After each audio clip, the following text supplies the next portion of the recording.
Ahora nos corresponde ver el módulo número 4, que es el de recursos humanos. Aquí vamos a ver, ¿cierto?, antecedentes generales de los recursos humanos. También vamos a ver, ¿cierto?, qué tiene que ver con la legislación laboral, ¿cierto?, y también el sistema de previsión social.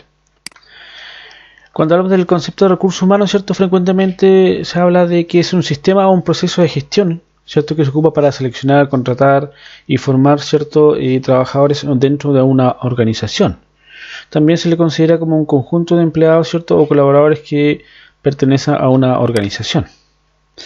Dentro de la actividad, ¿cierto?, de recursos humanos, ¿cierto?, corresponde determinar las necesidades de personal, ¿cierto?, decidir si contratar a un determinado empleado y en qué forma, ¿cierto?, seleccionar y potenciar los empleados más eficientes, asegurar una buena marcha del grupo y redactar documentos políticas de empleo. También asegurar alto rendimiento y resolver posibles problemas referentes al trabajo, ¿cierto? Y trabajar la motivación de los empleados. Es súper importante tener los trabajadores motivados para poder desarrollar las funciones que queremos, ¿cierto?, dentro de la organización. Dentro también de las funciones de los recursos humanos, ¿cierto?, podemos considerar la planificación, principalmente, ¿cierto?, del personal. Y aquí en el fondo tenemos que saber utilizar eficientemente los recursos, ¿cierto?, y también colaborar con la empresa para la obtención de los beneficios. Y también prever estrategias y tácticas para que en los casos de aplicación reducir, ¿cierto?, de ampliación y reducción de costos. En este caso, reducción de personal. La otra parte, ¿cierto?, se habla de selección de personal.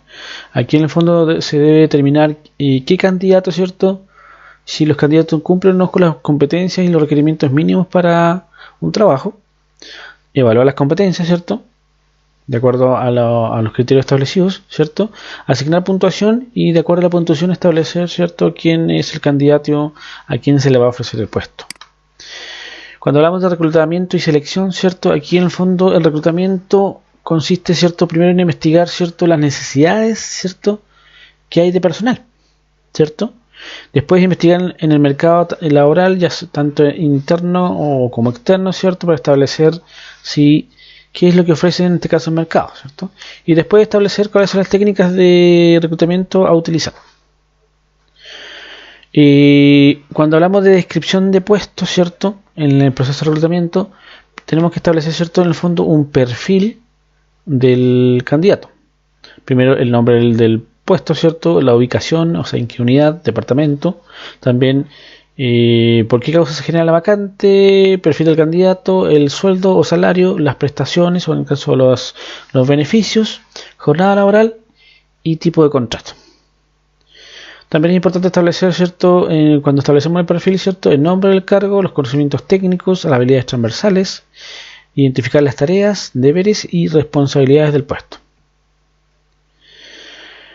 Cuando hablamos de orientación, formación y desarrollo, ¿cierto?, aquí en el fondo lo que nos interesa es principalmente la capacitación, y que en el fondo es el proceso de adquirir conocimientos técnicos o teóricos, ¿cierto?, y prácticos, y que para mejorar el desempeño de los empleados en sus funciones.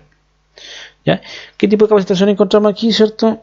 Para el trabajo, que en el fondo cuando estamos hablando de una nueva actividad, también puede ser promocional o para postular a otro cargo. También puede ser el punto de vista de capacitación en el trabajo, que en el fondo es adquirir habilidades y conocimientos y actitudes de los trabajadores. ¿Qué beneficios otorga la capacitación, ¿cierto? Incrementa la productividad, ¿cierto?, y la calidad del trabajo. Aumenta la rentabilidad de la organización, ¿cierto?, desarrolla la alta moral de los empleados y finalmente ayuda a solucionar los problemas. También, ¿cierto?, reduce las necesidades de supervisión, ¿cierto?, y nos ayuda, ¿cierto?, en el fondo a mejorar la calidad de nuestros trabajadores. Cuando hablamos de la política salarial, ¿cierto?, aquí lo que estamos hablando, ¿cierto?, primero que es un conjunto de orientaciones, en el fondo basado en estudios, valoraciones, ¿cierto?, encaminadas en el fondo a establecer un determinado mérito, ¿cierto?, para incentivar a los trabajadores dependiendo de las responsabilidades, ¿cierto?, que le compete dentro de la organización. Y tenemos dos sistemas de evaluación, ¿cierto?, sistema de graduación, más de dos sistemas, ¿cierto?, sistema de graduación por puesto, y aquí en el fondo se reúne un comité y aquí se establece, ¿cierto?, cuáles son las descripciones del cargo, ¿cierto?, y se van graduando según la importancia dentro de la organización. Muchas gracias.